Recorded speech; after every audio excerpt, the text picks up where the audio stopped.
तो जो कहानी मैं आपको सुनाना चाह रहा हूँ एक रियल कहानी है, और मेरी सबसे बड़ी चिंता अपने बच्चों को लेकर, आपको लेकर वही रहती है।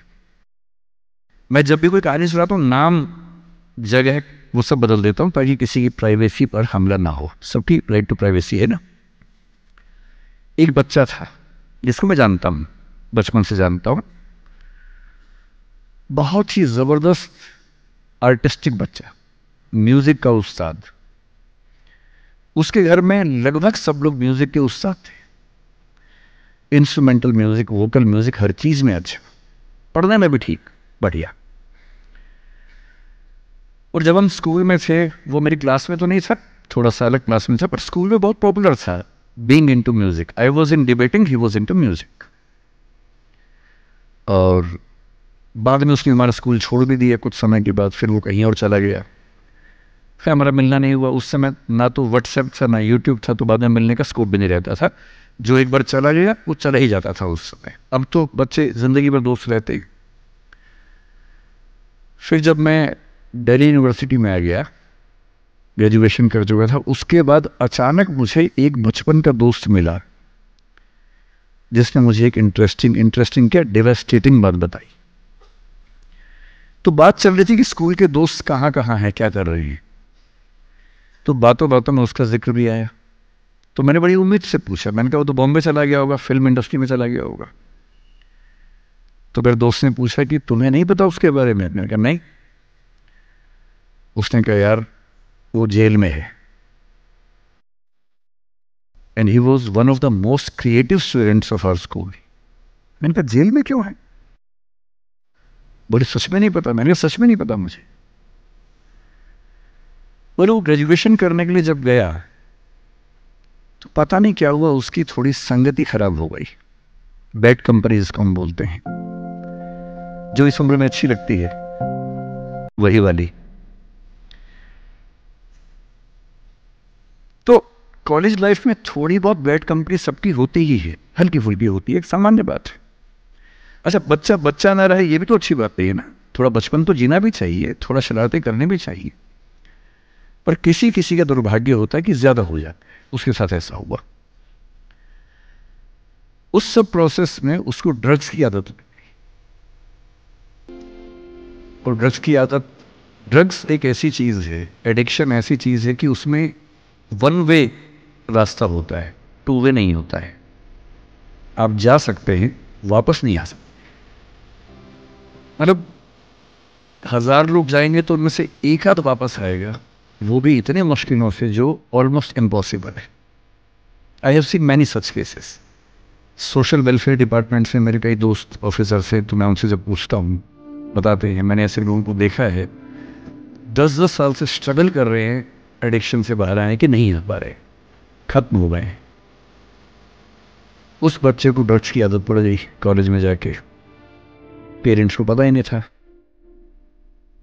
तो जब पेरेंट्स को भनक लगी तो उसको दबाव बनाया कि तुम घर आ जाओ। अब वो जिस कंपनी में था, दोस्तों वाली कंपनी में, वहाँ अब ड्रग्स बहुत महंगे होते थे, पैसे घर से बहुत कम आते थे, जितने पैसे एक मिडिल क्लास फैमिली दे सकती है।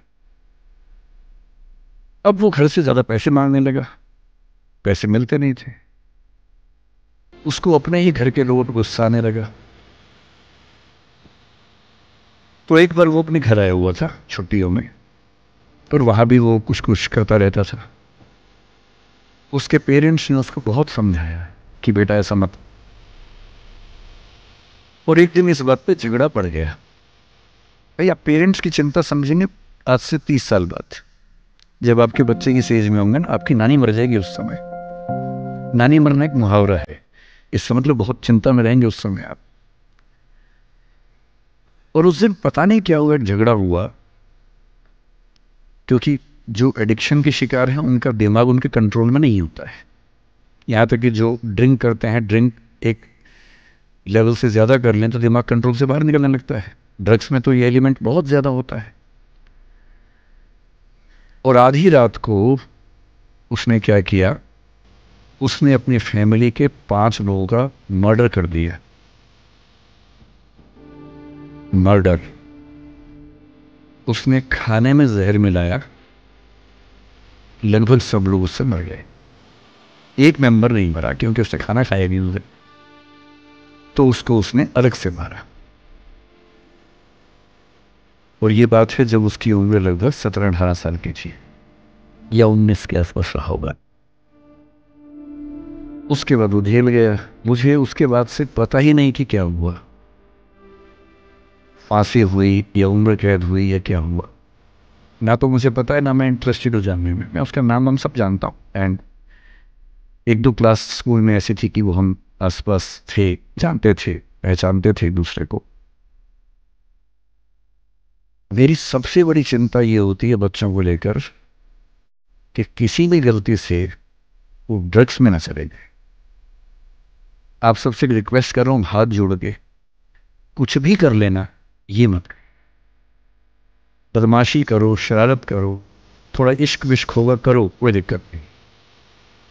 किसी को चीट मत करना, ड्रग्स में मत जाना, क्योंकि इन रास्तों पर जाने के बाद वापसी का रास्ता नहीं, पूरी जिंदगी खत्म हो जाती है।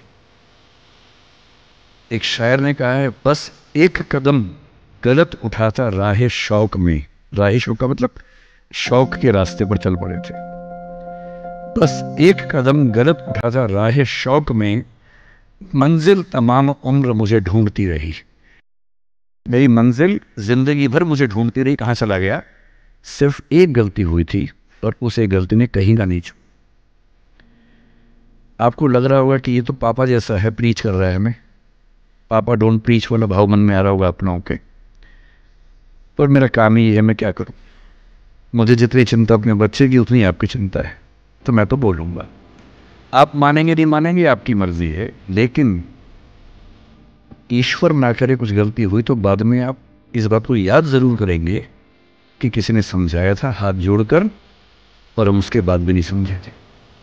कुछ भी करना, उस रास्ते पर मत जाए।